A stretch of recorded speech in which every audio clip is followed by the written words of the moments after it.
I'll leave the map up there while I talk through the key elements of this option.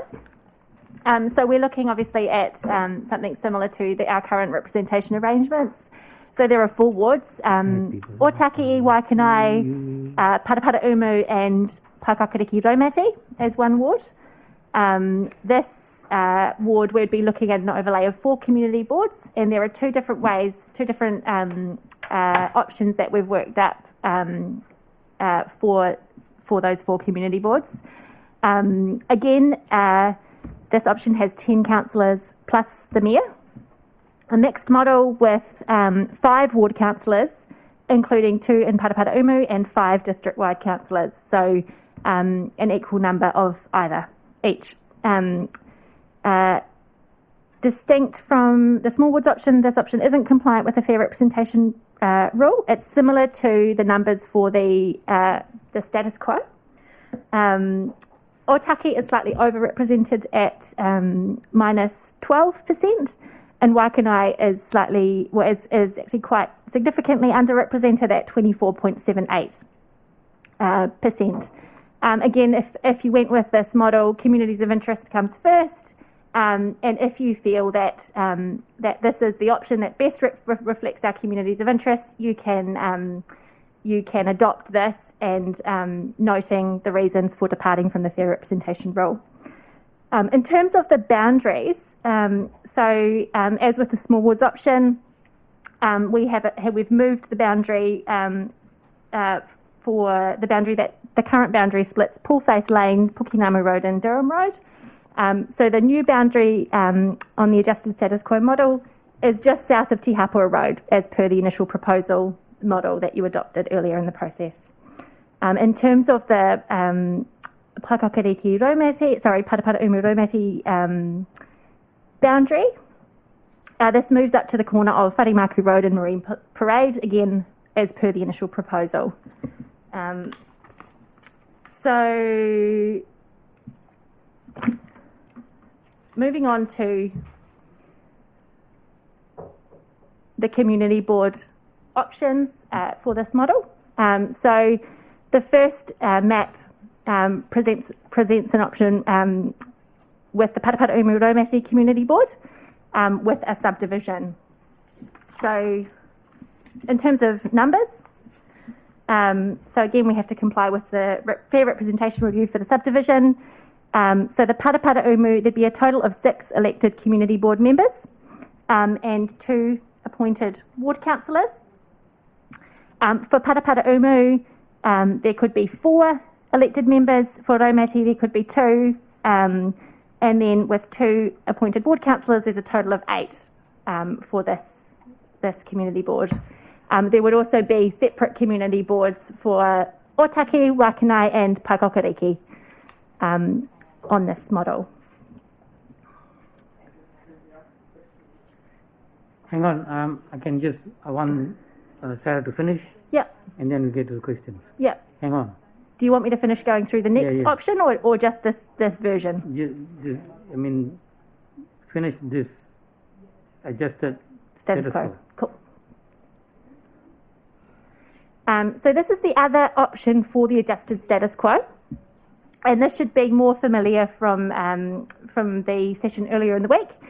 The same ward boundaries, and the key difference here is that there is a Paikakariki Raumati Community Board with a subdivision, and then there are separate Paraparaumu, Waikanae and Otaki Community Boards, so a total of 4. You'll recall from the session earlier in the week that we explored the possibility of 5 separate community boards, and haven't specifically put that on the table on the basis that the number you directed us to look at 4 with subdivisions. So in terms of numbers,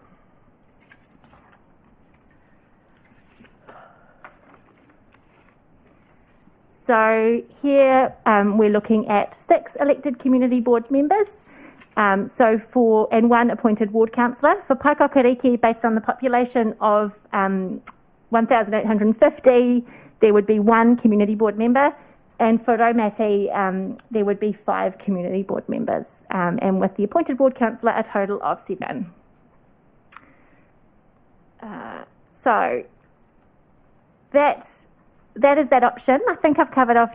So now is probably a good time to take questions on those two different versions of the adjusted status quo.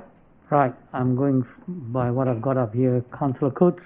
Or maybe to defer to Councillor Randall as it's his ward, and I'll come back in later. Councillor Randall. Yeah, I mean, there's a practical problem. I mean, I don't disagree with what you presented. Most of those options I'm okay with. But at the last election, we only had about 4 candidates to fill all the vacancies. So this idea of having subdivisions, you may get no one standing. And it'll give the chief executive a headache to work out what to do next. So the point is, you've got to look forward to see, the practicalities of these sort of things. That's all I'm saying. Councillor Pravanov. Oh, thank you. So first of all, in relation to the wards that have been suggested here, as you can see, and as you mentioned, the percentage deviation is very, very similar to what it was before. And as I've said before, that is totally unsustainable for Waikanae. So saying that, you've got the breakdown here of 5 ward councillors and 5 district-wide councillors.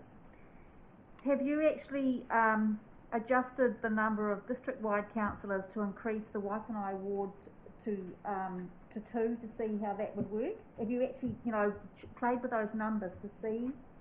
And so this is the best option, is it? Yeah, this is the best option.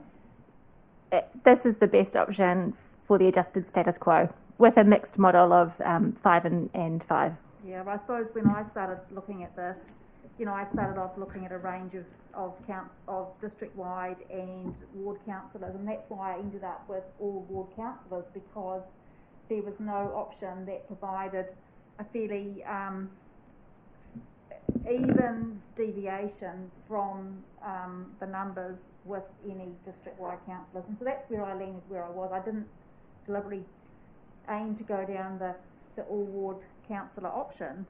It's a case of where it's landed. So, okay, so that's that. And then the other, then when we look at the community boards, I suppose my immediate reaction was I didn't see anything here for Otaki and Waikanae, but I hear that they are included in this. And so based on what we have here, I assume that the suggestion is that there will be also 6 members for both of those community boards. So I think it would be useful, seeing we having these conversations and seeing these numbers for these other 2 community boards, that these numbers are also put in front of us to see how it all works. Janice.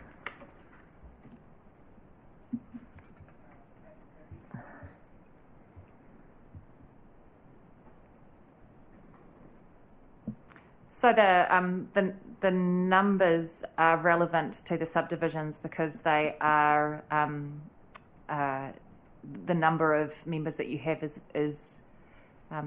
is crucial for understanding how the plus or minus 10% rule is going to work. For boards where there are no subdivisions, that is not the case. So we haven't put up the numbers, but as Andrea just quietly said without a microphone, those are all things that you could consider and give direction on. What we have put in front of you today shows you the implications of considering subdivisions and what that looks like. So I suppose the reason I asked that question is that if you look at the graph, it shows that in terms of the number of community board members, is that here you've got for the Papakuhi Raumati Community Board, there's 11,000 people in that area, whereas in Waikanae, for example, there's 14. So it's using the same principle. That means that 6 at minimum would be, that's using the same principles. That would be more than the current 4.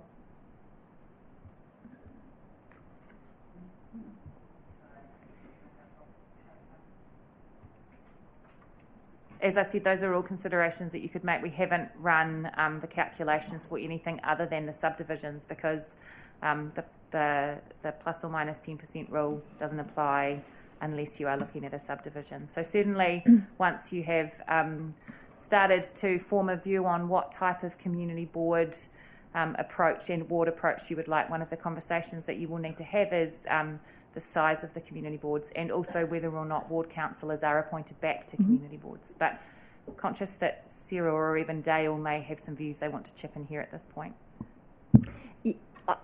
Dale, are you there? Because I just wonder if you could speak to the minimum number while we're talking about how many elected members for each community board. So each community board can have a range of between 4 and 12 members, so a minimum of 4. You can have up to half your total number as it being appointed. So, for example, if you had a total of 6 elected members, then you can have up to 3 appointed, which would make a total of 9. So if you had a total of, for another example, of 4 elected members, half of that is 2, so you can have 2 appointed, 4 elected, which would bring a total of 6. Does that clarify? Thank you, Dale. So thank you, Dale, for that. So could you just quickly run through how, so I suppose we're used to going through the local body elections and just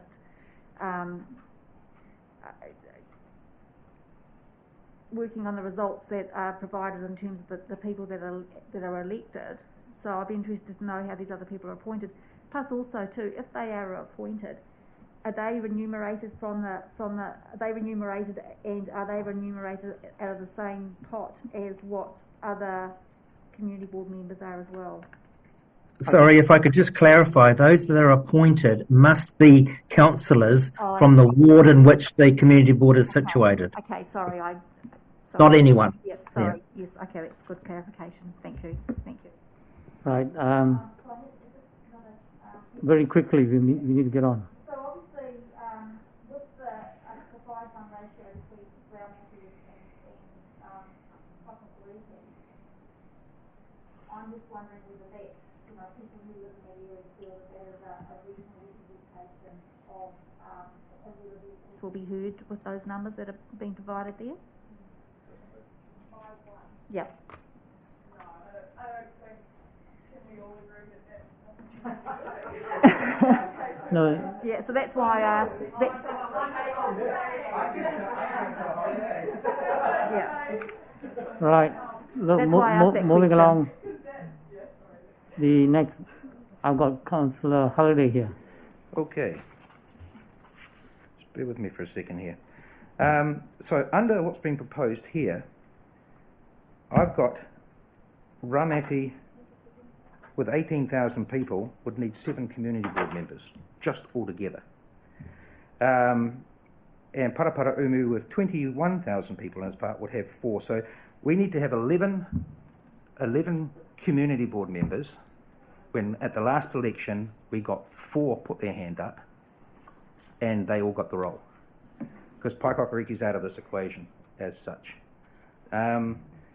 So I think that's potentially a bit of a stretch on the numbers, to be honest.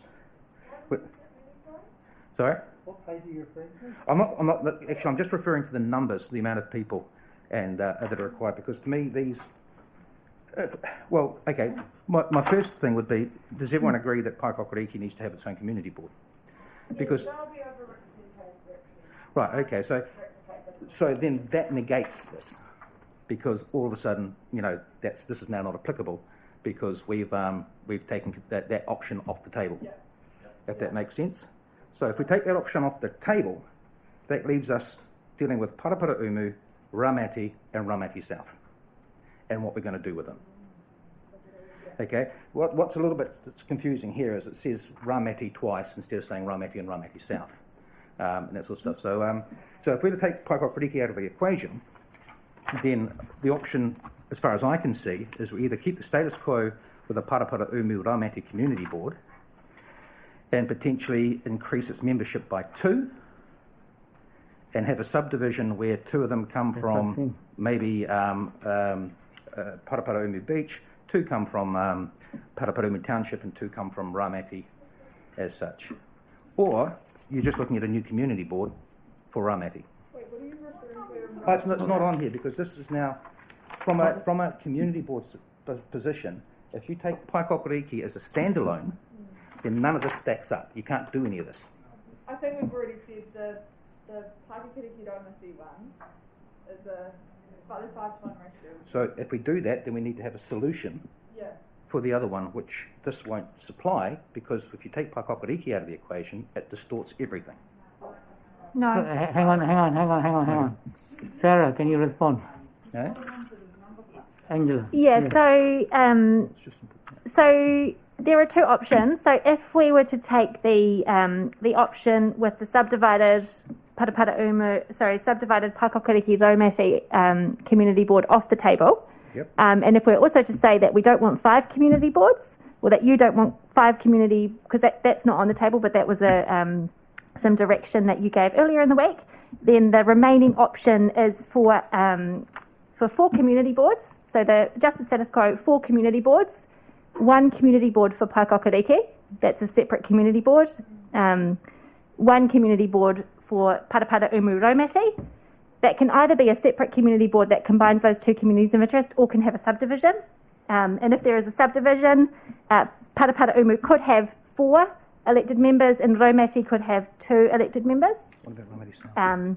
Plus 2 appointed ward councillors back to that community board. And then there would also be a Waikanae community board and a Otaki community board. So 4 total. And there would be a separate community board for Paikokariki. Does that answer your questions, Councillor Halliday? No, it doesn't. Here's why it doesn't. Because what you've talked about with the Parapara Umu Raumati Community Board is exactly what we've got at the moment. Yes. Okay.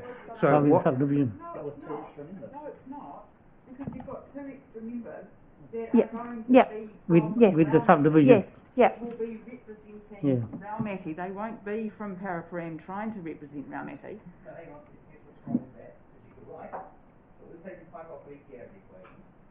So the people from Raumati South. They are in harmony. 1. Yeah.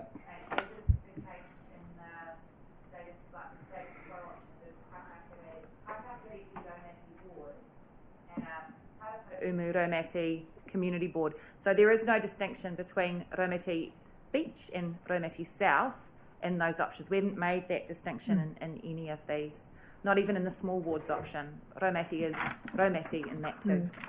Well, sorry, just then clarify for me, and the second option here, Paikokariki Raumati Community Board, you've got 9,630 people.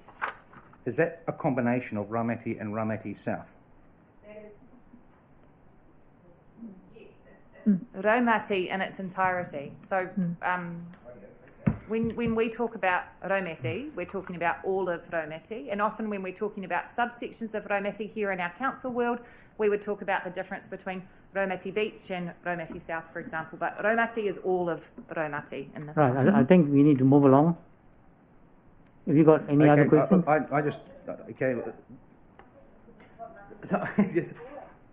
This is my ward, and the combination you're talking about there puts Raumati South in a worse position than what they're in now, fundamentally. Because, what you're saying is in the Paikokariki Community Board, we'll be looking after Raumati South. No.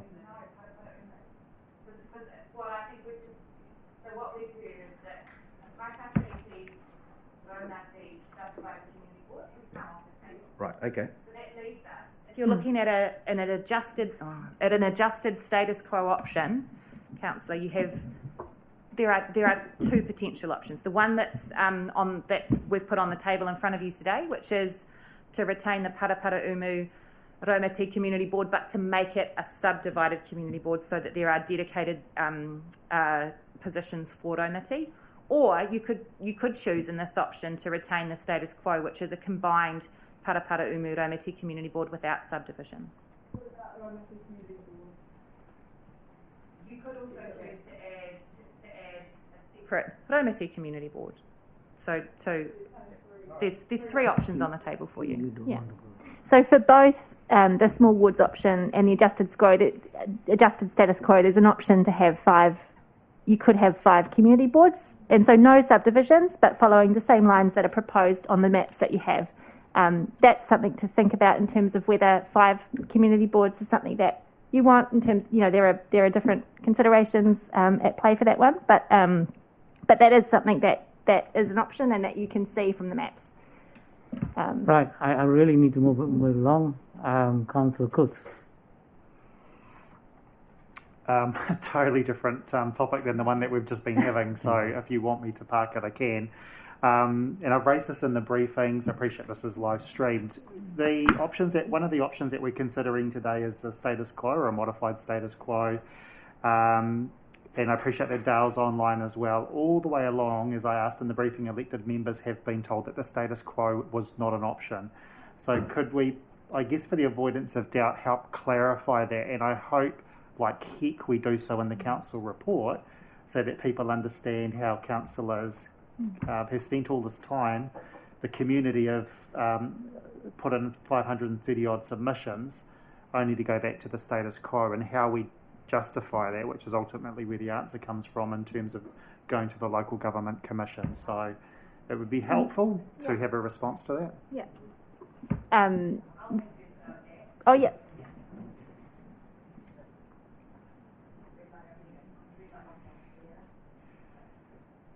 I'll have first go at that, and then I think probably it's important for Dale to make some comments. Councillor Coates, you're right that in the earlier stages of the project, from a staff perspective, we were very clear that in our opinion, the status quo with non-compliance with the plus or minus 10% rule of, I think it was 26% for the Waikanae ward, was not good from our perspective, and it is our belief that it would likely raise the attention of the Local Government Commission, who in their last determination had specifically flagged that we should be taking a look at the Waikanae ward boundaries and other things because of the non-compliance. So we were very clear that we thought that it would be unpalatable to the Local Government Commission. And I think I said in the briefing, and I'm happy to say it again now, from our perspective, you've had strong feedback from the community about the Waikanae ward, but I've heard a few comments today along the lines of the plus or minus 10% rule is irrelevant. It is true that communities of interest are the primary consideration ahead of the plus or minus 10% rule or other considerations, but still I don't think we should diminish the fact that a non-compliance of the plus or minus 10% rule of 26% is still a significant concern, as it was for us when we were giving you advice earlier in the process. But it's probably a great place for Dale to step in and give an opinion too. I think Council's done a sterling job in trying to address and review the whole review of its arrangements. It would be a real shame to just adopt the status quo, in my view. When I look at the Local Government Commission's determination from last time, says accordingly the Commission recommends to Kāpiti Coast District Council that at its next representation review it gives particular consideration to the ongoing appropriateness of certain sections of the Waikanae Otaki Ward community boundary. So at a minimum, that's what Council should be looking at, is trying to address that concern by the Commission. But it is a real shame if we sort of throw everything out at this late stage at the 11th hour and revert back to the status quo when so much effort has gone in and so much public consultation has occurred. Okay, can I just respond to that? Given that we have tested the ground and the public have told us, the communities have told us that the identity of specific communities is much more important than anything else, even above the plus minus account. That speaks louder to us. And the fact is, you yourself have said that the Local Government Commission puts a higher weightage, if you like, on the concept of communities of interest. And the plus or minus issue is a secondary consideration. That is quite correct. Because we've done the sterling work and we have got a sterling response, doesn't mean that we are giving up on it. It's because we got the response we had that we had to review it. You are quite correct. Communities of interest does take a priority, but you just can't ignore the other two parts of the three parts of the equation. That is your effective representation and your fair representation, which is your plus or minus 10% rule. So it has a bit of a pecking order, but you just can't ignore it. And I would suggest that if you just retain the status quo at 26%, I think it was, plus 26.6 for Waikanae, I think that does need addressing. That needs addressing, and if you don't address it, in your own words, you get a slap with a bus ticket. Yeah. Can we, Emma, do you want to respond?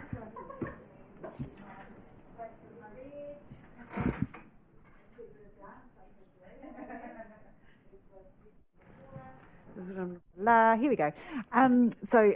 Agree. I think a very strong thing that we've heard is the communities of interest is what is, very much cared about in those geographic communities of interest. I think the fair representation was a very strong theme as well. So I think that secondary representation of what seems fair was strong, and in particular in this last round. And I actually didn't add these to the notes, and I should have. I think that when it comes to non-compliance with the plus or minus 10% rule, we have heard very strongly from Waikanae people that they feel like they aren't getting a fair representation at the moment because they feel underrepresented, and the plus or minus has something to do with that as well. So I just wanted to add that, and I think it'll be part of your consideration that at the moment there's some frustration that their voices aren't being heard given the ratios and the numbers at the moment. Emma, I wonder was there anything else that you would like to add, given you have the microphone now, in terms of this model and the design principles and consultation feedback? Because Sure. I think we've covered off on all the elements of the two different options for the adjusted status quo. Yeah, probably a good idea, because we've sort of discussed both in similar ways. I think if I break down the arrangements, the aspects of the arrangements for the adjusted status quo, the 10 councillors plus a mayor, we've talked about that already. That was directly tested and supported in the consultation. So was the mixed model. So the difference here is the 4 wards. That wasn't tested directly, but it certainly surfaced. We heard strong disagreement with the combined Waikanae Paraparumu ward. Many people argued that they were distinct and should be represented independently, and for a lot of people that meant defaulting back to the status quo. It was, I don't like what you've put on the table about combining, just leave us separate. It certainly aligns with the design principles and the perception about how they're achieved, most notably distinct geographic communities of interest spread across the district, etc. But I think arguably not as well speaking to those design principles about those smaller geographic communities of interest as the smaller ward option does. Where this option was directly tested as opposed to the other option is the 5+5. The ratio of 5 ward councillors with 5 district-wide councillors was directly tested, and it was supported by about 61% of people in the consultation who answered that question agree or strongly agree with that 5-5 ratio. So that's an extra consideration as well. For me, at this point, the how you apply community boards is, I don't know, I feel like for me at this point it's easier to think about the 2 different options from the ward structure point of view, and then once I've kind of worked through those, I say, right, what does that mean for community boards? And I think I've talked about community boards previously. It's the same conversations about subdivision. The only other thing that I'd add, as I've just said, is around that non-compliance rule. I think whilst in agreement, I think that the first and foremost around the size, the plus or minus rule was geographic communities of interest being represented, not split up unnecessarily, not combined unnecessarily, but just really wanted to call out that Waikanae people are already feeling underrepresented, and that came through very, very clearly in the consultation documentation.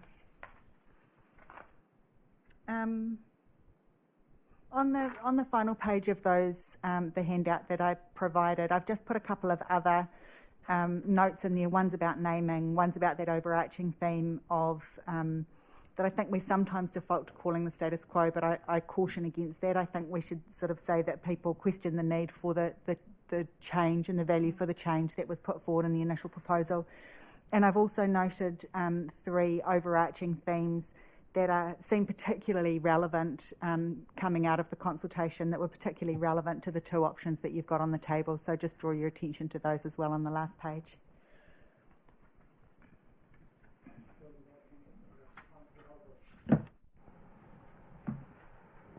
So I just wanted to remind, just a little reminder, have we improved that Waikanae situation at all with our boundary adjustments with the adjusted status quo, and by how much? Not compared to the status quo, but compared to what it would be. Yeah. Yes, very slightly, by about 2%. The status quo and non-compliance deviations are for Otaki 13.53%, so they're overrepresented by almost 13.5%. Waikanae is underrepresented by 26.6%. So it's a couple of percentage points. So a minor improvement. Thank you. Right, Councillor Compton.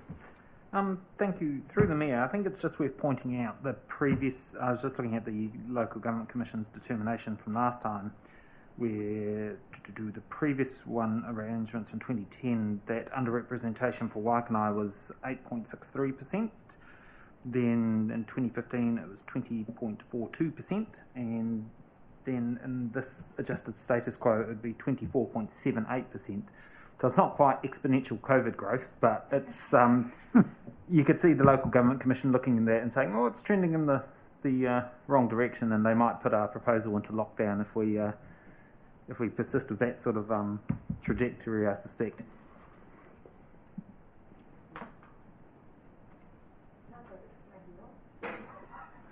Can I make just a comment, I guess just to add to those comments around the non-compliance in communities of interest, to add to what Dale and Emma have said earlier in this conversation. So when in responding to the consultation feedback and working up these different options, we looked at other possible options which just didn't fly. So these are the 2 we're looking at. And there's obviously, we're tasked to look at communities of interest, effective representation and fair representation. And so in comparing these 2 options, the task is really to look at how to best balance up those different factors. And ultimately, if there are any appeals or objections, or if there is any non-compliance, the proposal will be referred to the local government decision, who will make a decision, I think by April next year. So the considerations at play are which model best reflects all of the things together, and which model, and can we substantiate that based on the work we've done, based on the preliminary engagement, the consultation feedback, and what we know about fair and effective representation, to the Local Government Commission when we hand everything over, which we will be required to do. I think it's highly likely. While Dale's comment around it might be a shame to stick with the adjusted status quo, if councillors feel that is the option that best balances up the different factors, then it would be appropriate to adopt one of the options that we're looking at. On the contrary, if councillors feel that the small wards option best reflects the different factors, our communities of interest, and fair and effective representation, that might be the option that you decide to adopt. So it's not an easy decision, and the Local Government Commission themselves have acknowledged that, good luck. You have a difficult task in balancing those different factors up, because it's really difficult to achieve something that does meet all the different criteria, particularly in light of the fair representation requirement. So I just wanted to add that, because I think it's not a one or the other. I think all the options need to be considered in light of the feedback and what we know about our communities and fair and effective representation for them. Right. We are sort of looking at both now, right? Yes, there are three options on the table. So 1 small wards and two for the adjusted status quo, either with a Paekakariki Raumati community board or a Paraparaumu Raumati community board, and then separate Paekakariki, Waikanae and Ōtaki community boards. Councillor Holiday. I just wanted to ask whether there's a consideration that can be had for listening to what Waikanae was saying around being underrepresented and changing the ward council and district-wide structure to 6 to 4, adding a second person into Waikanae. Because you put a second person into Waikanae, that would bring the numbers in line for Ōtaki on an average, with regard to plus or minus rule. It would obviously still be skewed for Waikanae, but rather than being underrepresented, they would be overrepresented. I just thought I'd put that out there, that's all. We can certainly look at that. Andrea, have you by chance looked at the numbers for that particular option? If I could jump in there, I just had a quick look at that while I was listening earlier on, and that's with 6, is it, rather than 5? Correct. Ward councillors, so 6. Yeah, so Ōtaki, so the range would be 8559 to 10462. So Ōtaki would fit in, but Waikanae, if you had 14250 divided by 2, is 7125, which is a bit under. And Paraparaumu is, if you had 3 for there, it's 7070, so that's under as well.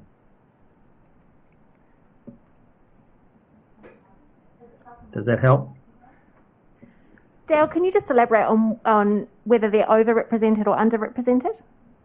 Oh, yes, so looking at just quickly at the figures that I have, so Ōtaki, for example, has 10,050, so that falls within that range of 8559 to 10462.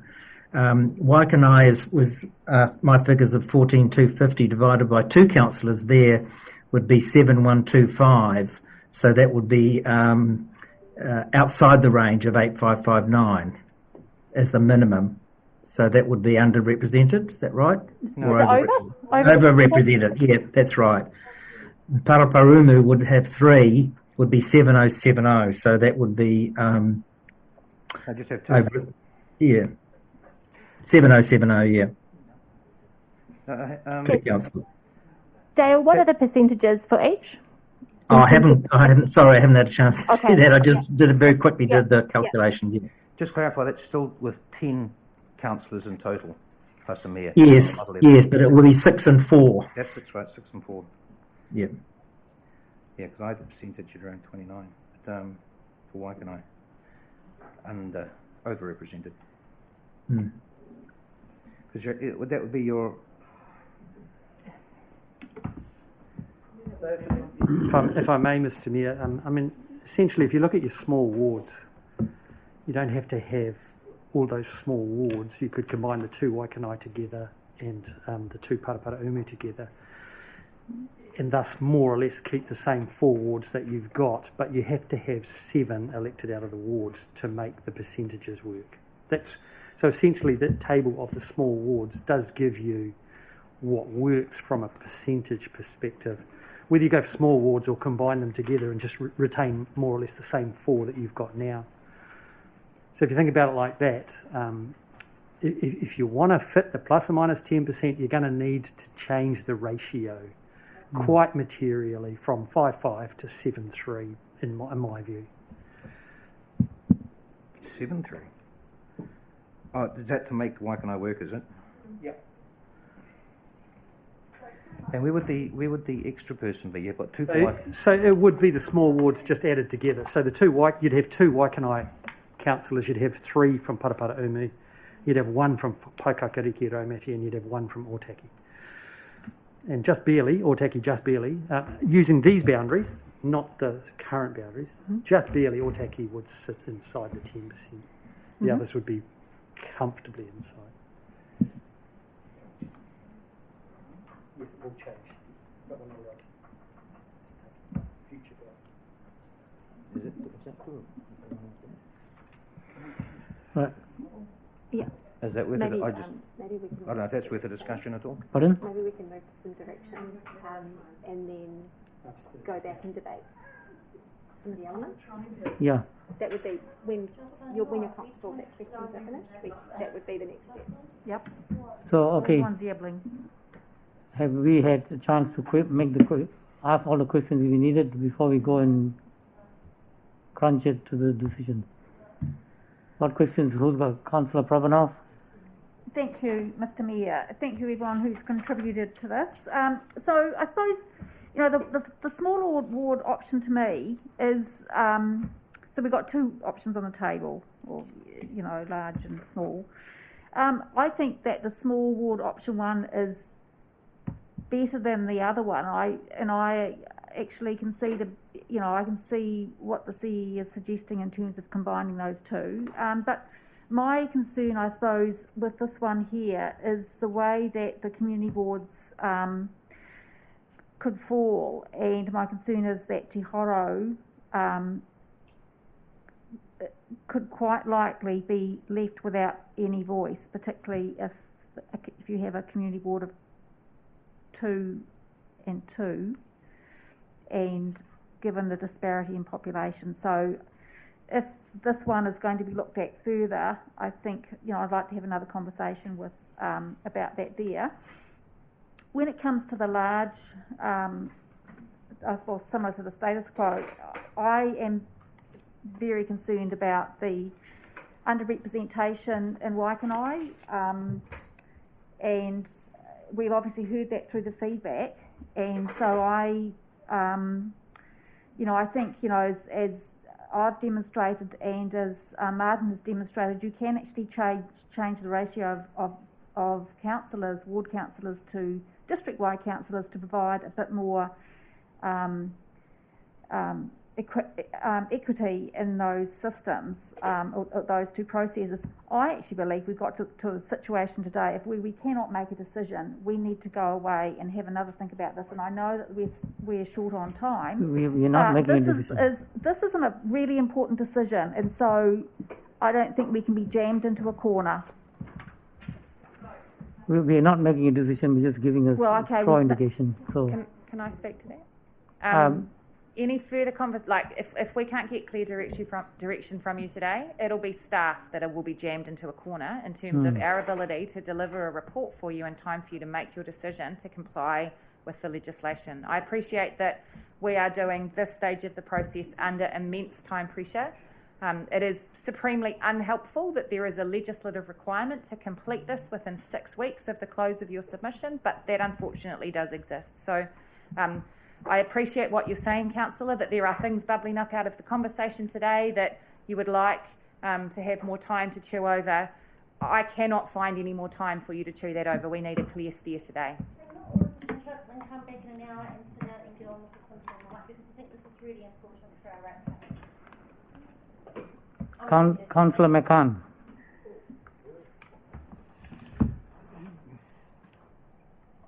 Make these comments, not to chair the meeting, but I think there's been an awful lot of information, and I think that many councillors around the table are ready to give a steer.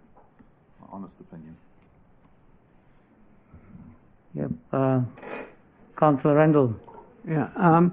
An observation. I think I'd have no objection. I think the people in Paraparaumu would support Otai Hanga being part of the Waikanae ward, so moving the boundary. I'm serious. Otaroa Park has been used a lot by people in the Waikanae Football Club, and there are many valid reasons why Otai Hanga could be.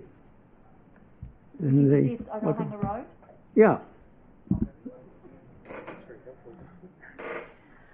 So just as I asked at the beginning of the session, I wanted to know if by the end of it you could please explain how the two proposals given, either status quo or small wards, delivers on the 9 original design principles that were requested by submitters. And I've also got 3 extra ones that weren't on your list. We've already done that for both of them. Today, just now. Look, the Chief Executive and myself have got to go for a Zoom with the mayors and chief executives on the 3 waters. I'm going to ask Deputy Mayor to sit in the chair, and I want to express my own view in terms of where my inclination is. I'm looking at an adjusted status quo with Paraparaumu Raumati Community Board subdivided. That's my position. Thank you, Janet. Thank you, everybody.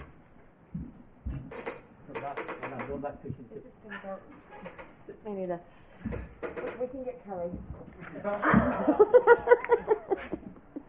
Just lock the door, there's no way to leave.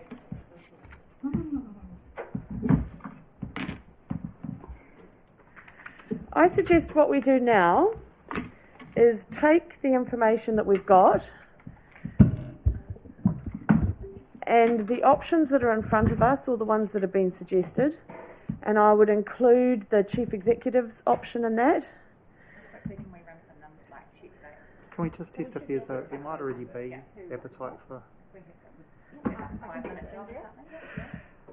Actually, let's take the mayor's steer, which is the adjusted status quo with the subdivided community board.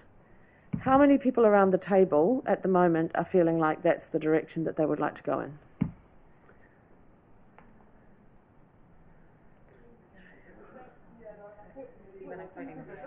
Yeah, Paraparaumu Raumati, not Paikākariki. Not Paikākariki Raumati.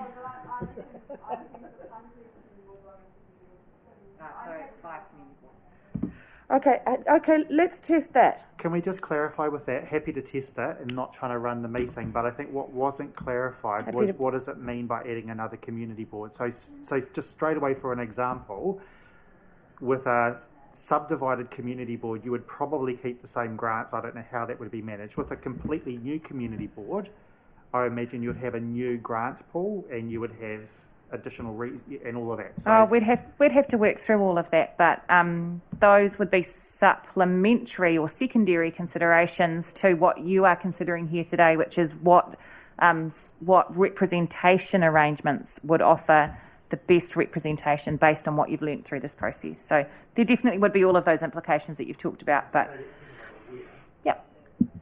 Just if anybody's going to leave, Bernie, you seem like you've got what? So is that the steer that you're giving?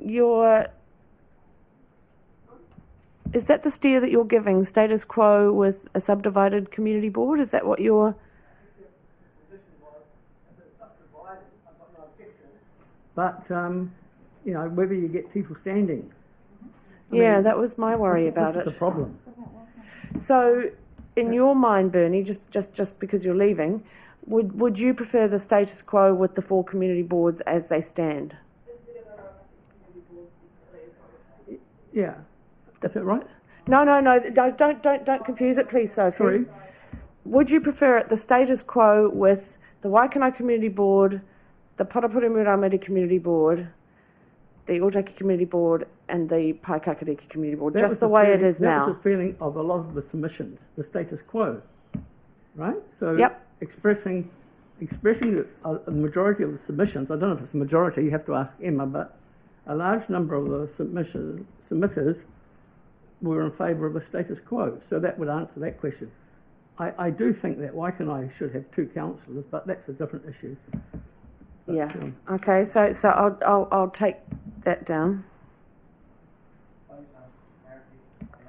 Yeah. Councillor Halliday.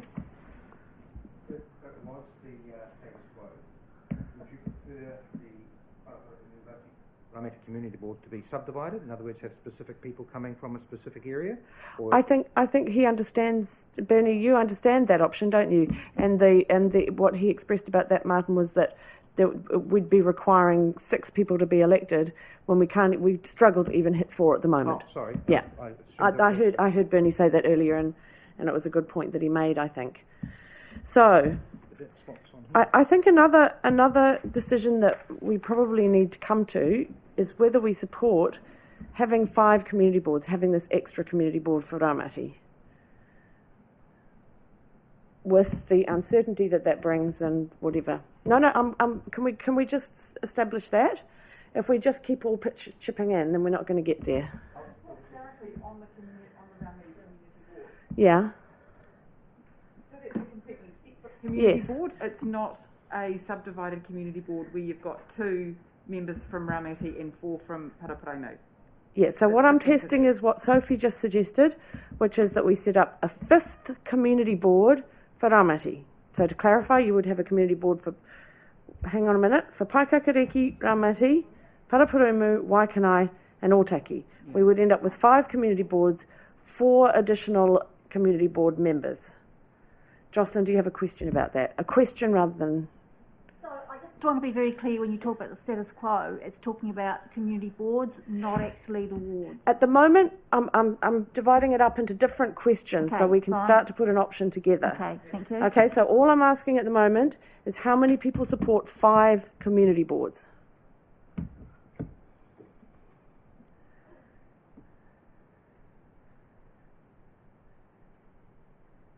Okay.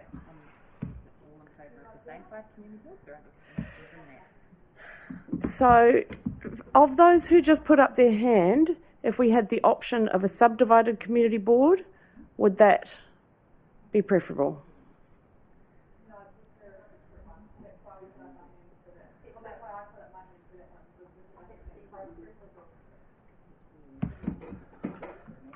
Can I ask a question? Yeah. Bernie previously stated that he thought we were going to struggle. We were going to struggle. Yeah. And his later Okay, advice. Bernie, to be clear, that would involve 8 elected members being elected from the Paraparaumu Raumati Community Board area. Do you no longer have a concern around that? So I don't think...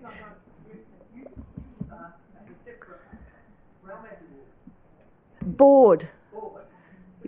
If you had a separate Raumati community board, you wouldn't need 8 members. Yes, you would, because you would then have a Paraparaumu Community Board and a Raumati Community Board, which are separate.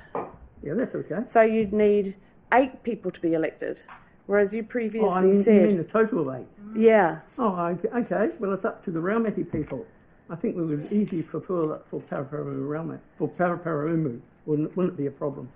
I think we'll move on from this question for the minute. I had talked to Steve last year and just challenged the idea of having a separate community board versus an enlarged Raumati community board. And he preferred the separate community board option because his belief was smaller community boards would attract more interest. So I'm just putting that out there as a view from someone from there. Yeah, that's kind of outside the submission process and a little bit separate. Yeah, James, sorry. So can I just clarify if there was, so I saw the hands that went up for the support for a Raumati Community Board. There is obviously some support for a subdivided community board. If I'm reading the numbers right, you would have a community board for a Raumati of 4 people plus an appointed ward councillor for 9,500 people, and then a Paraparaumu Community Board for 21,000 people. So how does... Okay. Paikakariki is a little bit, it's a real exception because it's so physically isolated. What you'd have is people across the road from each other. One person, one household would have a community board that's representing 21,000 people. Right across the road, you might have somebody who has a community board that represents 9,000 people.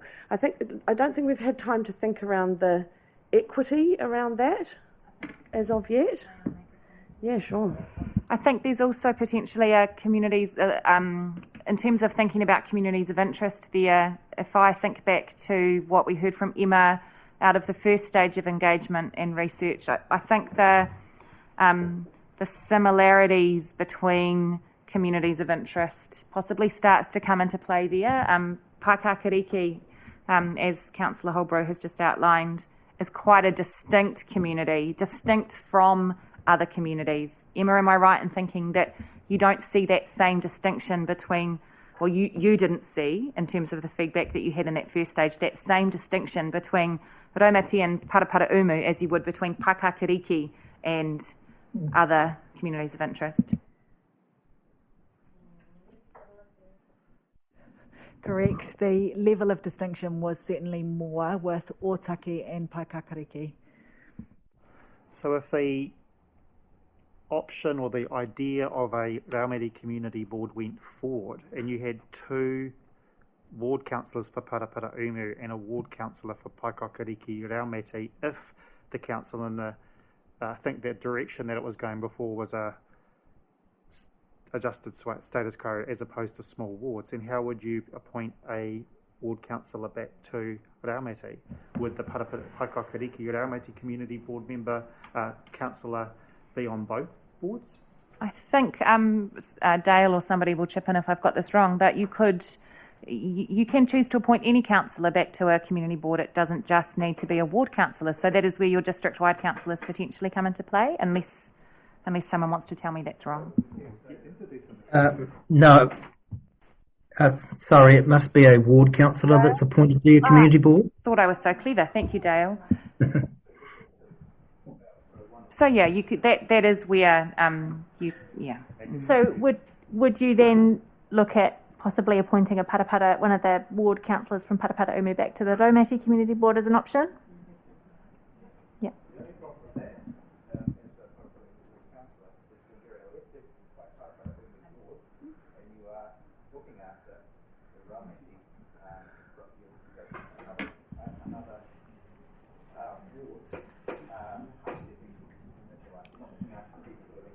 It is indeed another wrinkle in what you're considering, yes. And the solution to that is a subdivided community board.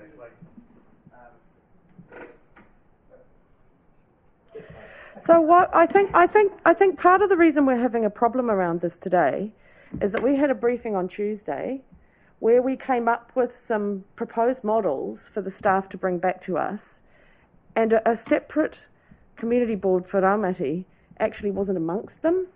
And so now what we're trying to do is crunch some figures ourselves at 4:10 around that.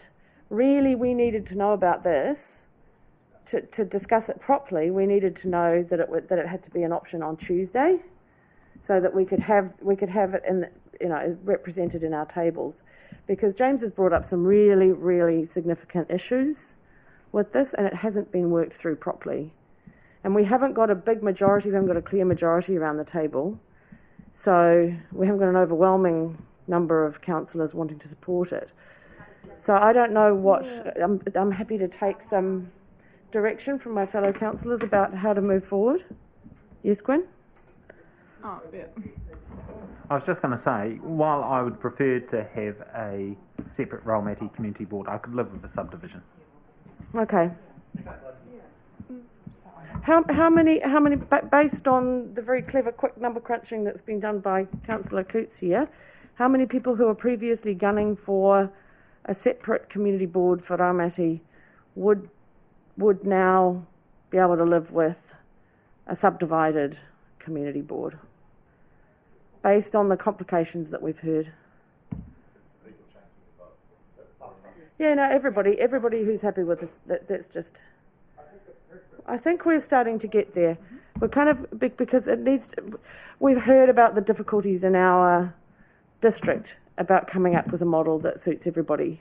But I think what this does is it's a way that we can acknowledge the submissions. Not a lot of them, and not very strong from what, not an overriding kind of desire, but it goes some way to addressing. And it's also what the Mayor supported. So I think we've settled there just about. Yeah, can I just clarify, and because I know that Beta's watching the live stream of the workshop as well, the submission from the Raumati Business Association, although there wasn't a lot of submissions, that one did represent a lot of people. But I want to make clear that I think that certainly what I'm hearing the council say is that a voice from Raumati is important, and it's just how we find that voice and what's manageable within the numbers. Ange made a comment earlier, a lot of this stuff is a square peg in a round hole. Many of us have good ideas around the table, they just don't work with the local government commission rules. Great. So I think we've settled there. I know it's not exactly what people want, but I think it's a good compromise amongst the group of us today. Yep. I am still a little bit concerned about Waikanae and the underrepresentation there. I know that we aren't, according to the CEO, meant to be looking ahead of ourselves, but according to Gwyn, we should be looking ahead of ourselves. So as a compromise, I think we should just tease out a little bit why we can't have 2 representatives elected for Waikanae. Okay, so I think we're wrapping up the community board discussion. Yes. We can't, that's kind of where we're sitting at the moment, depending on how we decide about the councils. Okay, cool. So I can just jump in and provide some clarification around the numbers that Councillor Halliday and Wayne tabled. So Andrea has run the numbers using the adjusted status quo model. So if you have 1 councillor for Otaki, 2 councillors for Waikanae to try and address the underrepresentation with just 1, 3 councillors for Parapara Umu and 1 councillor for Paikakariki Raumati. The numbers are, Otaki is really underrepresented, so 23.20. Waikanae is overrepresented, minus 12.65. Parapara Umu is overrepresented at minus 12.96. And Paikakariki Raumati are really underrepresented at 40.98. So the numbers just don't work. They don't work well. It's a far cry from the status quo. So the option of having, I think what you're looking at is having Otaki and Paikakariki Raumati significantly underrepresented, rather than Waikanae being relatively significantly underrepresented. Can I just get some clarity, please? When I talked to it, and I just want just clarity from my head, I was just suggesting 1 councillor for Waikanae, not and that distortion being 6-4, whereas Wayne was talking 6-3, 7-3. Sorry. So we don't have the option of just adding 1 councillor into Waikanae. Is that correct? That is correct. Well, the numbers don't work well. Okay. Is that just for? Why don't is there a mix that says that we just can't do 6-4? Like we have to either do 5-5 or 7-3. You can't do 6-4. It's not it's about the ratio of each ward, the population of each ward to each other. So the number of district-wide councillors doesn't matter. So you can put any number onto the number of ward councillors. So what we're talking about is playing with a number of ward councillors so we can try and achieve better representation overall. And what we've seen is when you plug in an additional councillor for Waikanae, a ward-based councillor, the numbers don't work, and you end up with with underrepresentation either end, so Otaki, Paikakariki Raumati, and overrepresentation on Parapara Umu, Waikanae. So it's potentially a worse scenario than one. Those, yeah, I realise that, but we've got a 10% plus or minus rule. Does it exceed the 10% plus or minus rule? Because quick figure I did it. On all counts. Okay, all right. So either the far ends are underrepresented and the middle 2 are overrepresented. By more than 10%? Yes. Yeah. So 23, 20, 12.65, 12.96 and 49.98. Is that clear now, Martin? Are you all good with that? Yeah,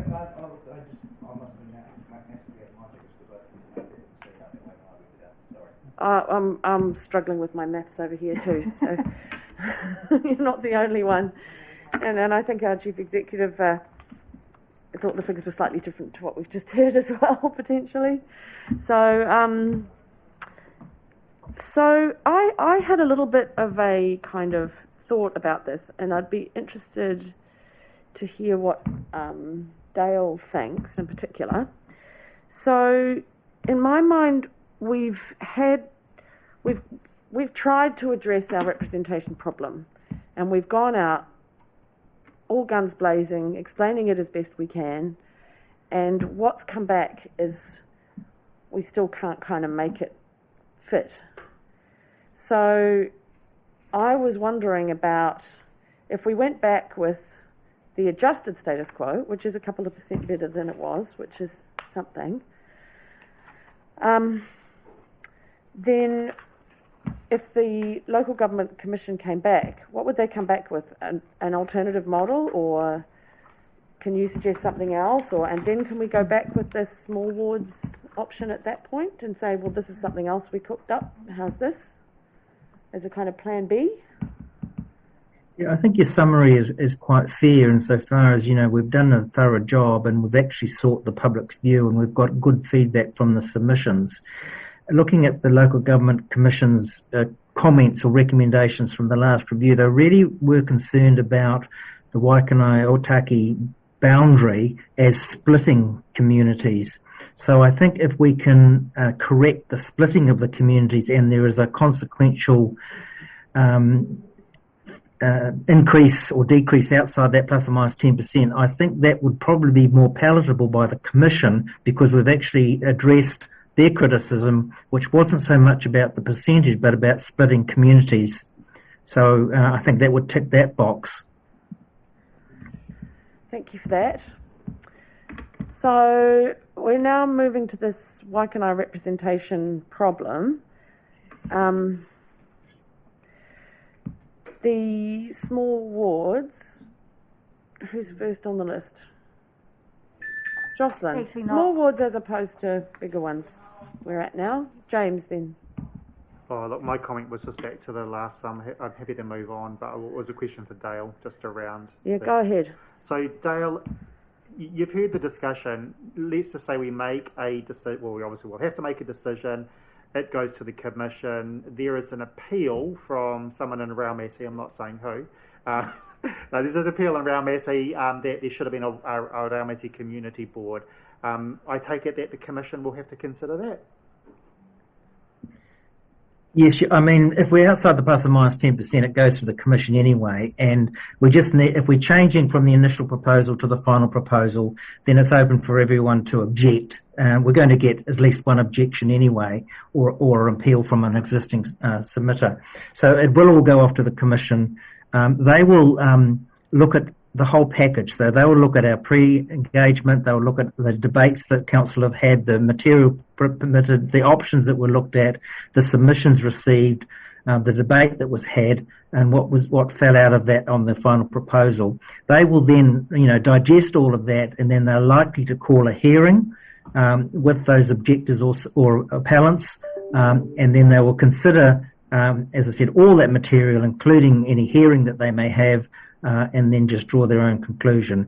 But I think they've made the comment previously that they're not experts in local areas. That's the council's strength. They know their local areas better than the Local Government Commission do. So they rely really heavily on the research and the consultation that councils undertook in coming to their decision. Thanks, Dale. Does that answer that? Can I just add something to that, Dale, and feel free to correct me if it doesn't sound right in terms of your perspective, but my understanding is that if you adopt a option that is not compliant, the Local Government Commission's mandate is only to look at the non-compliance, but that could be, adopting a new model or changing the boundaries. If there's an appeal or objection, then their mandate is only to look at the scope of that appeal or objection. So there are... Yeah. No, that's not right. Once it goes to the Commission, it's carte blanche. So they look at the whole package, and they can do their own thing, if you like, from the evidence that they have in front of them. So it's not just restricted to a particular objection. So they look at the whole thing. Okay. Sorry, I'm just busy with my calculator here. So we're absolutely sure about those figures for the combined small wards suggestion. I'm getting a difference. Which figures? Just to be... So when we looked at combining the Paraparumu ward, the two small wards there, and then dividing it into three, and combining the two Waikanae wards and dividing that into two, is that what we did? The maths I did for you was the adjusted status quo. Yeah, on the adjusted status quo model, yes. No, on the small wards. We've done the wrong thing. I thought we might have done the wrong thing. So what we want to do is combine these. Yes, you'd have and one. Divide by 2. You'd combine these. You'd have 1, 2, 3, minus 1, and it would all be compliant. So when we said everybody would be underrepresented, overrepresented, I had done the updates on the adjusted status quo. Sorry, that's what I thought Sarah had asked me. Because I'm getting all numbers in the 8,000s. Yes, but this is fully compliant. How you slice and dice it, provided you have 7 ward councillors, but there is obviously boundary adjustments. Yes. But yes, you could merge that and have 2, merge that and have 3. So the small wards option that you're looking at is already compliant. So so you can do a different treatment of ward councillors, provided the balance is the same as it is currently. Of course. Yeah. Yeah. Yeah. Okay. It would need to be 7-3. Yes. Yeah. So apologies if I misunderstood that. I was thinking that we would be trying to address the underrepresentation in Waikanae, which is an issue for the adjusted status quo, not the small wards. Yeah, we were talking about small wards. Yes, yeah. So I just wanted to clarify that because I had the feeling that might not be accurate. So if we had 1 councillor for Otaki, 2 for Waikanae, 3 for Paraparaumu, and 1 for Paikakariki-Raumati, that would be compliant, and then we would have 3 district-wide councillors. The slight issue with that, from my point of view, is that you then end up with 5 councillors representing the middle of the district, 1 for Otaki, 1 for the south. And can I just jump in and say, just to be really clear, for the small wards, I think Waikanae is actually is the representation for Waikanae is greater than for Otaki and for Otaki, who are 1 to 8,900. For Waikanae Beach, it's 1 to 7,390. For Waikanae Town, it's 1 to 8,000. So, if what you are trying to achieve by changing the number is to address underrepresentation, changing the number for Waikanae would, there would be a question mark why you would do that rather than Otaki. So I think maybe it's Janice, jump in if you've heard something different, but I'm just wondering whether there's been a bit of confusion in looking at the different options and playing with the numbers. There is another issue which I'll raise. Otaki would be more represented because they would have 8,900 per 1 member, whereas if you combine these and divide them by 2, you end up with 8,100. So actually Otaki and Paikakariki-Raumati would be slightly more represented under this model, I think, as they are here. Mm-hmm. Yeah. Jocelyn. Thank you. So if you look at the small wards, this page here, so what the CE suggested is actually combining Waikanae Beach and Waikanae Town, and that comes to 15,390, which is very, very similar to what, with 2 wards, councillors, which is very, very similar to what it is for Paraparaumu Beach. So I don't actually quite understand what people are saying in terms of that not being in within the range. Yeah, so that's under the small wards option, which has 7 ward councillors. Right. Yeah, so we're not saying, so we've clarified that it would be compliant to take the small wards option, but instead of dividing it down into the little wards, you have 1 for Otaki, 2 for Waikanae, 3 for Paraparaumu, and 1 for the south. But then the problem that you hit is, or that you need to think about, is that you have this huge block of elected members in the middle, which we did talk about during the workshops, and nobody was particularly keen on that scenario. So given that, we've decided, the reason we've actually separated Waikanae from Paraparaumu is that they are quite separate communities of interest. We're not suggesting joining them. Oh, I know that, but my logic is that by saying that they're quite separate communities, why would those 2 wards actually create a block in terms of voting? It doesn't actually necessarily make sense. So actually, they're separate identity, just so happens that they're next door to each other. Okay, that's a point. Anything else? So next on my list, I have James. Is it a question? Well, there's nobody sitting here to answer your question, so I'll move on to James and then we'll come back to you. Are you okay with that, Jocelyn? I'm sorry. Look, it's something that I haven't raised. It's not that I've just thought of that. I feel the need to now bring it back in because we've gone back to this discussion around small wards and merging them to make the numbers work for Waikanae. So I just want to remind you all of the comments made from Ngā Hapua Ōtaki around the significance of that ward. It is not just Ōtaki, and it actually was, I used some of it, but it elaborated my knowledge further around how far they see their rohe or their area cover, which essentially through that model of making those numbers work, you will absorb into Waikanae. And that is not what I heard from the feedback from Ngā Hapua Ōtaki.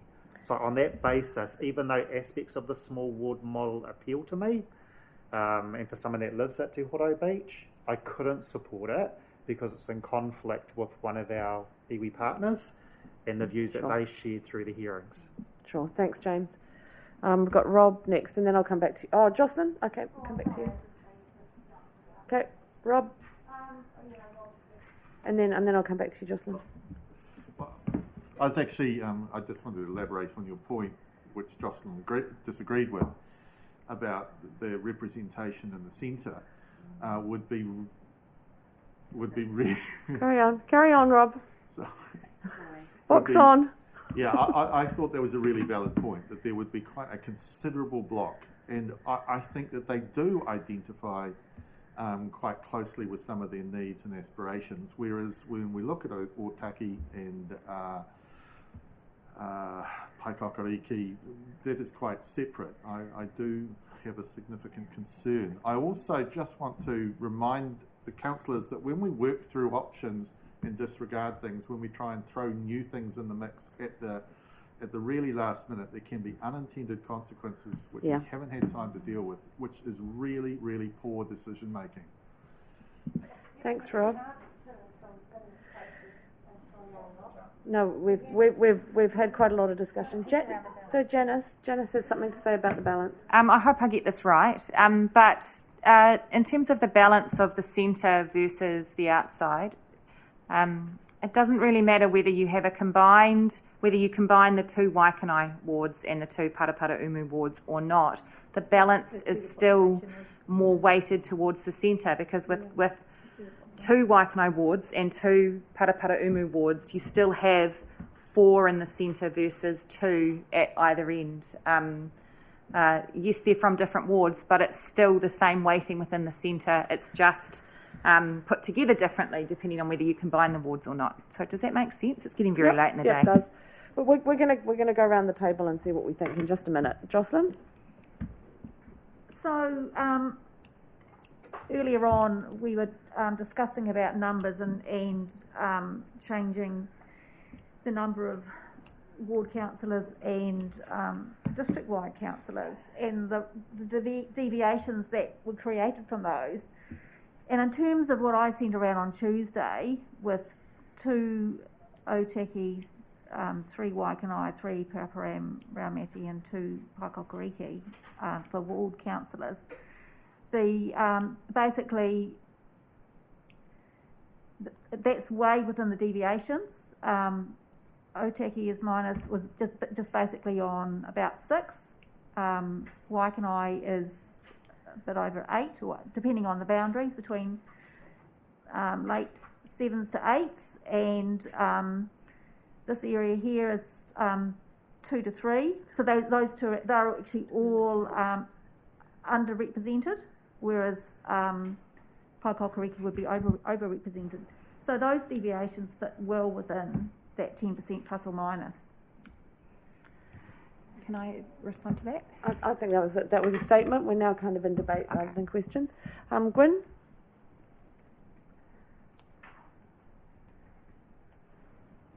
Thank you. I just wanted to bring up a point with the small wards, is that the average population per councillor under small wards is 4,147.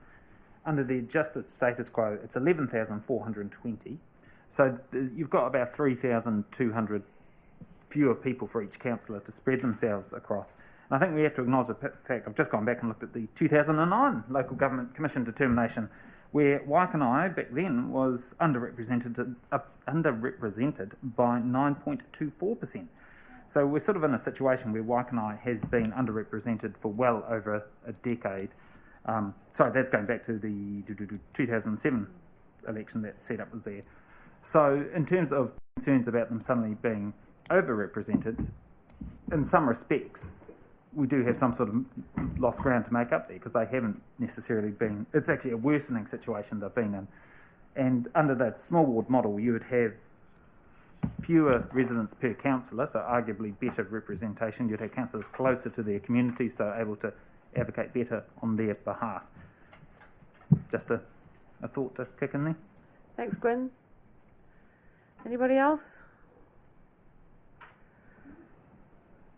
Angela has to go, so do you have time to go around the... Angela, if you have to take off, what's your thinking at the moment? I'm thinking the status quo because I think that we've used a lot from Raumati, and so I think that the status quo with a subdivided Raumati Paraparam is my preference. Although I would also like to see another councillor in Waikanae, but I don't know that that's quite possible with that scheme. Just have to put up a strong councillor district-wide if we end up with that.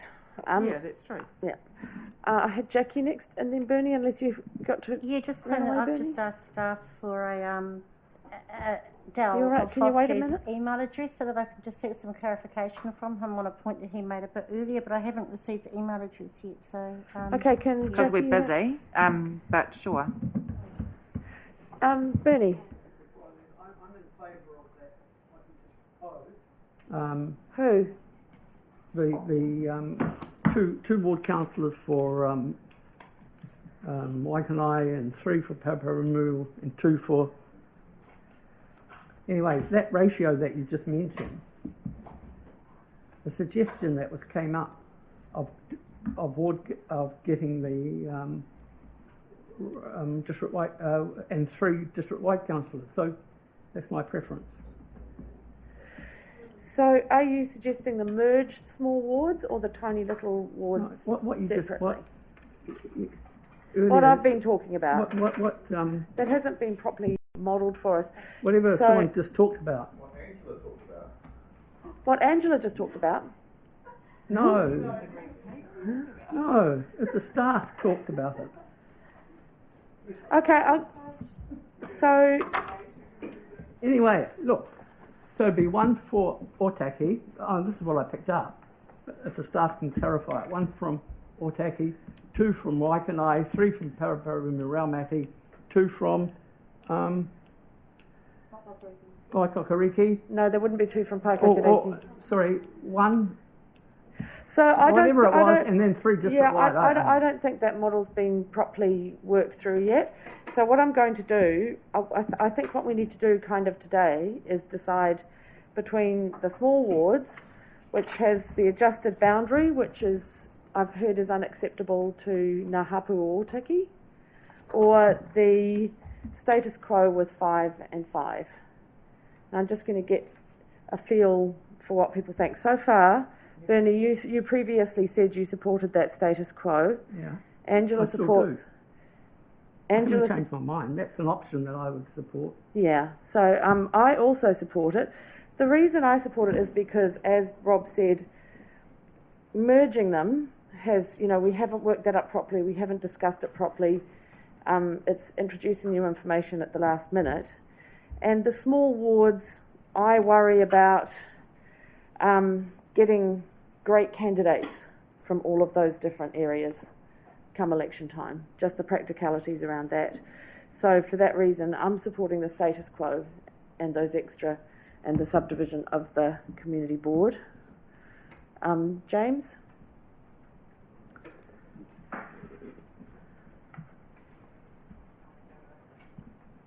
We'll go around this way. I support the adjusted status quo with the... sorry, are we commenting on the community board as well? Mm-hmm. Yeah, with the Paraparumu Raumati Community Board subdivided. The reason why I do, just so that are you wanting us to articulate the why? Yep. Yep. So the reason why, I mean, I've obviously already mentioned my comments around Ngā Hapu. Now, I do want to qualify that was my take on what they said. I think you said that was their view. That was simply my take on what they said. I don't feel that small ward model, whether it be merged or unmerged, would be supported by them. Alongside that, my take on reading all of the submissions and listening to the hearings is that more people favoured either the status quo or a slightly modified status quo than other options that we've talked about. The thing that has come out, the two things that have come out is addressing the Ramati issue, which I think we have with the proposing the subdivided community board, and although that might not be to the entire satisfaction of those here that did comment on it, it goes some way to addressing that. I do have an issue around the Waikanae situation, and I'll say, look, as a business owner in Waikanae matters to me. It's not that I don't care about what happens there. It goes back to a comment that Angela made earlier to me, just in private, that none of this all works. There's no, we can all come out with what we like and what we would like here and there and two here, but the numbers just don't work. And so for that reason, I struggle with that. But in terms of what we can work with, that is what I support. And I think it addresses, it meets the principles. It addresses the concerns that were raised through the hearings by most people with what we can do. The last thing that I would add, and I think Ange made the comment, it might have been Councillor McCann, we know that Waikanae has a strong voting base. I think I go back, maybe Gwyn might be able to remember in terms of the percentage of people that vote in Waikanae, they are probably arguably our strongest voting base. So there is an opportunity for them statistically to, if a good candidate stood, to vote not even one but two members in on a district-wide ticket for from the Waikanae ward, which does remind me of the other issue why I didn't like the Te Horo smaller ward option is going back to that voting numbers. There is a risk that no one got elected out of the Te Horo area to represent that sort of Te Horo voice, where under the adjusted status quo model, they would have representation there potentially as for the ward councillor and from a community board as well. So that's my preference, adjusted status quo with a Paraparimi Raumati subdivided board. Thanks.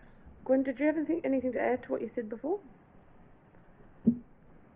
Yeah, I'll just say I'm in favour of the small wards model, and that's for two reasons. The first is that you have a better ratio of residents per councillor for each of those small wards, and the second is that it does actually address what has been the gross underrepresentation for Waikanae going back at least to 2007.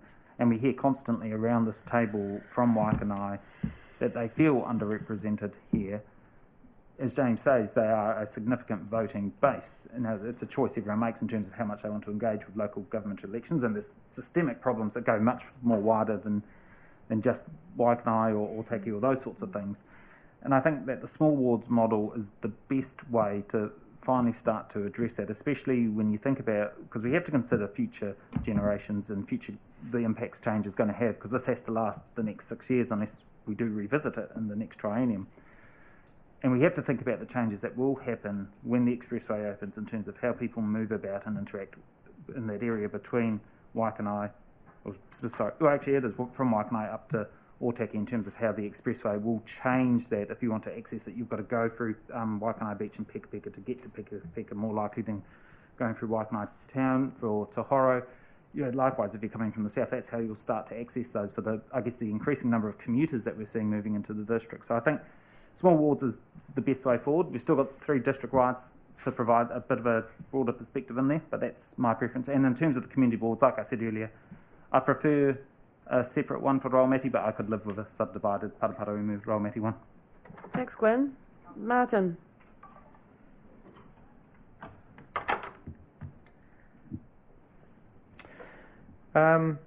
Hearing what everyone else has got to say, and I agree with most of it. I'll actually fall back to what I said at the last meeting we had here. We've put this out to consultation. We've been given a pretty clear direction from the community, so I would have to, based on that, look at the status quo with a small variation. The reason I say that is because although I actually do agree with what Gwyn's saying, I think if we go back out and we are then proposing something again different, and there are boundary issues in that difference, that there's no chance really for the community to come back about that, and I think we could get stung by that. After saying that, with the small variation, I wouldn't bother with the change to the Waikanae and Otaki border. We had a farmer come in here who took the time to express concern around that, so I'm prepared to take that on board. And I think there's going to be, if we're putting it back to the Commission with regards to 24.5% variance, 26% variance is not much different. I don't think there'll be any difference around that, although the direction was given around that border. That's just my view. My preference would be for a separate community board for Raumati, but like Gwyn, I would agree that I could live with an expanded community board in that space as well. A subdivided community board there as well. I think that's it. Thanks, Martin. Sophie? Yeah, kind of what's already been said. I would go for the adjusted status quo and would prefer a separate Raumati community board, like Gwyn and Martin, but I could live with one that was subdivided. But I also feel like if there is a real kind of drive of preference from enough people, that should still stay on the table, because I don't think we should just have to live with something. I think if there's something that we think might be a better option at delivering that fair and effective representation to a specific community of interest, then we shouldn't just have to live with a second kind of preference. And if there's enough people that, for whom that's their first preference, I think we should, if possible, keep that on the table, for the next little bit of this process. Thanks, Sophie. Well said. Jocelyn's next.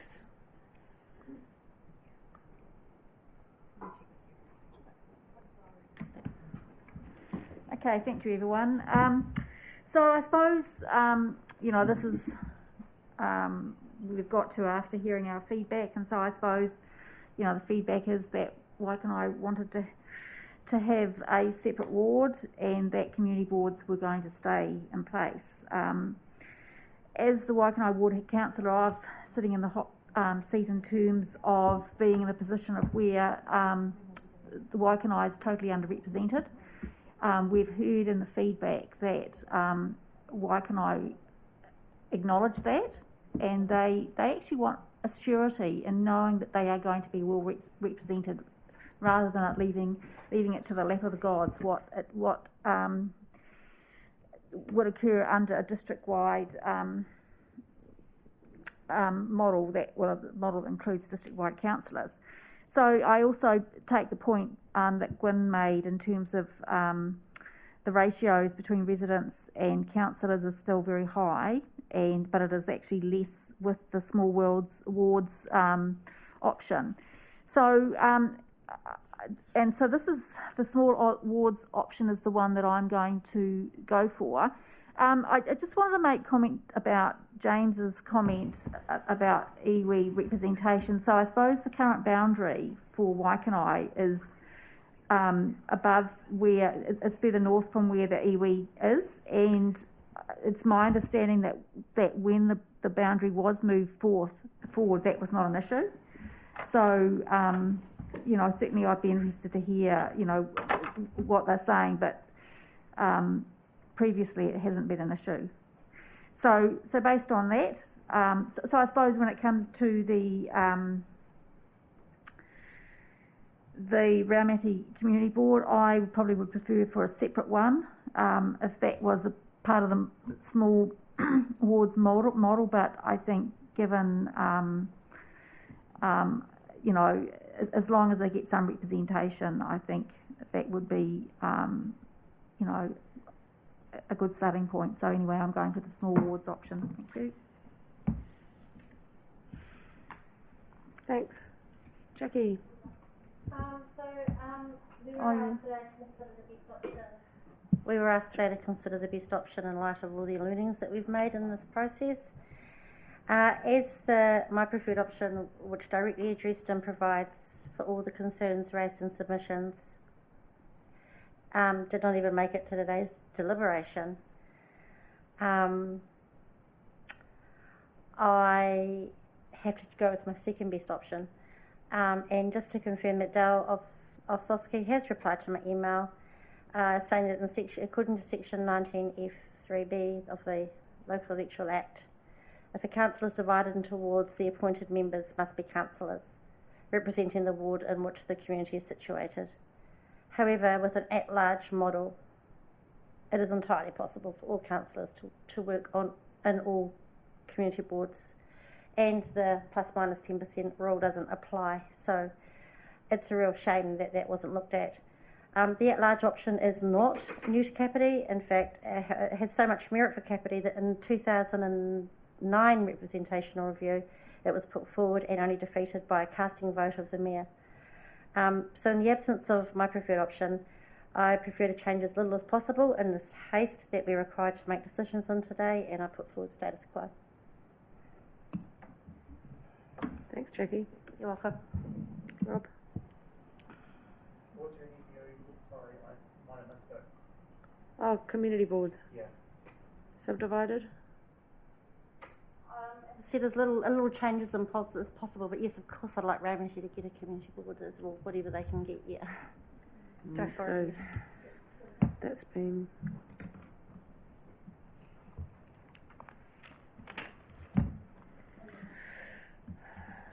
Rob? Thank you very much. Is this the last opinion? Yes. Oh. Because I rudely went first. I'd just like to note that we went out to the community and we consulted, and I think we got some very clear direction that they weren't looking for significant change. They wanted to make sure that there were the distinct communities of interest, and I think sticking with the adjusted status quo provides exactly what the community was asking for. When we look at information that the community provided, they weren't asking for a ratio of councillors to be increased. They thought the current numbers were actually okay. So it's really debatable whether they think that councillors in one specific area is what they're asking for. With the Raumati, I would prefer the subdivided option for the community board at the moment, and if that works, and as councillors we have to be very honest that we've been having discussions about the need to improve some of the performance of the community boards, so I think we have to have a focus on that rather than creating a full new community board. But I really think that the community needs to know that this is a square peg situation with round holes, and we're trying our best to try and find a solution, and there is no one right answer because of the way that works. So I think that option meets the principles, and that we have really gone out and tested the desire for change and found that it isn't there. Thank you. So it looks like we have a steer. Of course, we're all going to think about it some more. Sorry, what was that, Jamie? We've still got more things, just in case. I can see some councillors getting ready to run away. I just wanted to remind you all that there are still more steers we need from you, unfortunately. Okay, so let's whip through those as quickly as possible. So we've got quite a significant thinking that we would like a paper to come with the option of the status quo with that improvement adjusted. That's quite clear, despite the fact that I wasn't quite clear on Bernie's position at the end there. So we certainly want to at least subdivide the Raumati Community Board, and we're all happy to have a subdivided community board. We have a few people who think that a separate community board would be preferable, so potentially that might still be in the mix. So that doesn't seem likely at the moment, but we'll have a think about that, and staff will have a think about how to approach what we've heard around the table today in terms of that. So, recap of direction, because we're not making a decision today, of course, remember, we're just a steer. So, is this next? The names? Yes, the names. Okay. Can I jump in and Yeah. just make a couple of comments for names? So we heard some themes around names for the proposed change of names, particularly from Otaki, who said that they want to stay as Otaki. If we are looking at the adjusted status quo, then it's important to note that all of the names are already in Te Reo, Māori. We've consulted with our iwi partnerships team. We haven't had an opportunity to consult with our iwi partners specifically on these two options we're looking at today, who have confirmed that staying with the names that we currently have for the wards would be appropriate. So there's a decision for councillors to make today, which we can bring forward into the final proposal around names and whether you're happy to stay with Otaki, Waikanae, Parapara Umu and Paikakiriki Raumati as the names of the wards. And also the same with the exception of Paikakiriki being the community board and Parapara Umu Raumati being the community board for the community boards.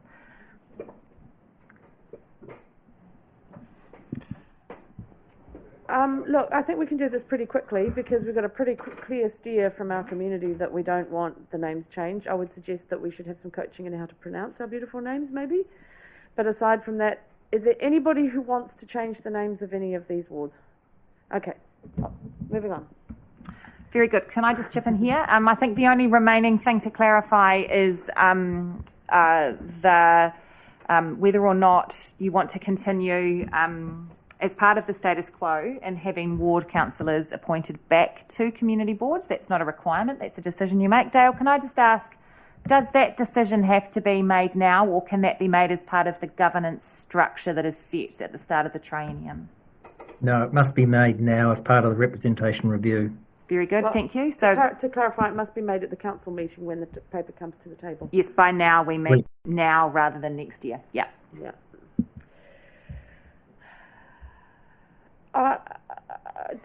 Would somebody else like to have a go at that first? So I'm not always big first. Rob?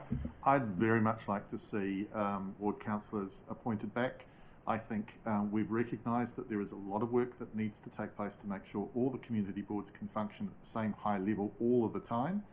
And I think that really requires better connection with the council as a whole, not just the ward councillors, but I would hate to see ward councillors taken out of that mix because I think they have a real role to play to try and keep community boards functioning at their utter best.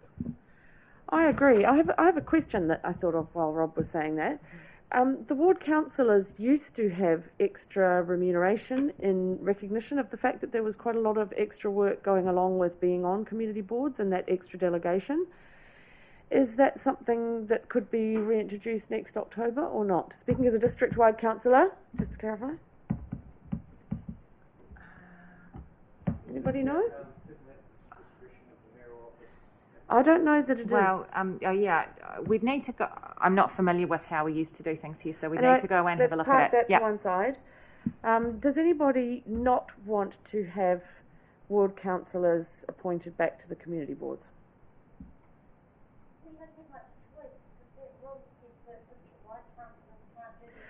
No, the other option is we don't have councillors on community boards.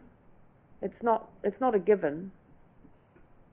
Does anybody want not to have councillors on community boards? I'll try and keep this brief. Yep. It's interesting given the feedback from both the community boards and through the submissions. What I can say as a ward councillor is it considerably increases your workload. Yeah. So when people say that the community boards make the workloads lighter, I would argue that possibly they can if they're directing some work away from ward councillors.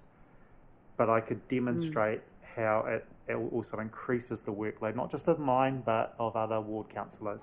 So that being said, that's just my experience. What I think the community expect and probably what the community board does expect, although I couldn't categorically say for Otaki, is that it would be their expectation that the councillor is appointed back.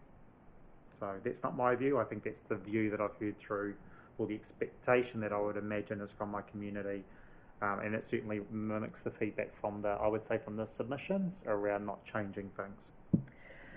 So that is something that can be addressed as we do a piece of work that I think we're going to be doing, which is looking into how community boards function, how they can support their ward councillors rather than creating extra work.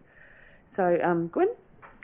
Yeah, I just wanted to similar thing to James here. I guess I'm interested to know what the community boards themselves think of having ward councillors appointed back to them. I think that's the interesting bit for me. I think James is right that there's an expectation there, and it's the norm around the country at the moment to have ward councillors appointed back to community boards. In fact, Wellington City Council was just trying to navigate that. Obviously, the resignation of Malcolm Sparrow there. So I think, I think I'm generally supportive of having ward councillors appointed back to community boards, but obviously keen to hear what community boards think of it, because given that it's sort of putting someone in their turf, and we've had those instances this triennium where we've had ward councillors put in that position where they can't take part in community board deliberations on stuff that they want to submit onto councils, and there's that dynamic to work through as well. So maybe we can flick them an email asking them that question. So I think we could write the paper on the basis that they are appointed back, and you could then have your engagement with the community boards, and that's the kind of change that could be made on the day. I think I'm looking at Sarah without, because there's a very once you've made your decision on the 11th, we've got a very short window to finalise the public notice, which is big and long and complicated. But that kind of minor change we could work through reasonably quickly. It doesn't have any roll-on effects, so yeah. Jackie? That would just be a change in the resolution, so that's fine. Sure. Yeah, I was just thinking that would also open up the opportunity, if there was no councillors on community boards, for community board chairs to play a bigger role at our table, whether or not it's voting rights or not, but also perhaps something that was also asked for in submissions, and that is that councillors have speaking rights at community board members at meetings. So it could, all in all, this slight change and opening the discussion result in quite a lot of good change and more cross-pollinating. Yeah, good thoughts. Martin? I just concur with both James and Gwyn, and I just also take on what Rob said as well, is that if we're going to go with community boards, the performance of community boards does need to be addressed in a constructive manner, and moving forward. And the comment I had was around wards was I actually agree with Angela. It'd be great to put another person in Waikanae, but I appreciate all the constraints. Yeah, so just wrapping up, I wouldn't say the performance of community boards, I'd say the role of community boards, the delegations of community boards, and how we support community boards to represent their communities in the best way possible. So, having said that, is there anything else, staff, that we need to cover off today? So there is one thing that would be useful to run through, which is just the treatment, just to confirm that if you are going to adopt that option, the treatment of submissions, so in terms of the deliberation. So are you happy if I run through that quickly now before we finish up for the adjusted status quo? So just to be really clear, so the adjusted status quo with a community board for Parapara Umu Raumati that is subdivided, so that would accept the majority of submissions who agree with retaining 10 councillors plus the mayor, and reject the minority who disagree with that. It would accept the majority of submissions who favour a mixed model, and reject the minority of submissions who want all ward-based councillors. It would reject submissions that favour more ward-based councillors and fewer district-wide, and so who prefer a ratio of 7-3. It would accept the majority of submissions who disagree with combining the Waikanae Parapara Umu ward. It would reject the minority view who favour combining these wards.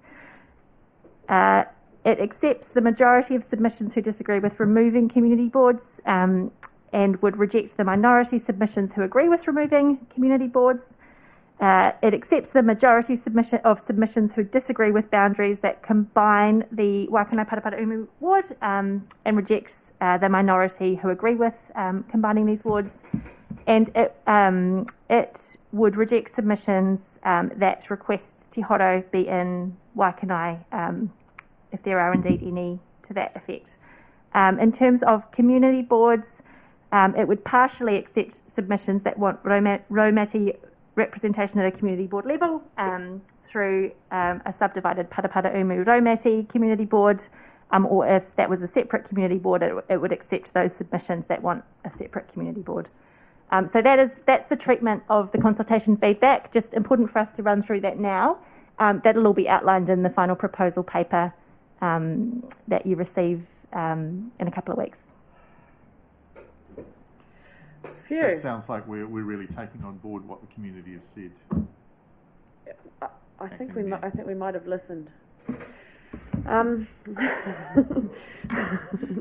forbid.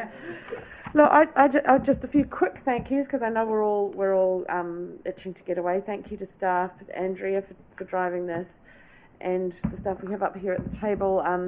Emma and Empathy Design, thank you so much. It's been such a long process, and we have learnt so much through this process. Just because we haven't made a change doesn't mean we haven't learnt a lot of change. Doesn't mean we haven't learnt so much about our community, what they care about, and how we can make things work better. Thank you to Dale. Your expertise around this has been absolutely invaluable. And thank you to our support staff over here too for staying late today. Really appreciate it. And thanks to my fellow elected members. Thank you.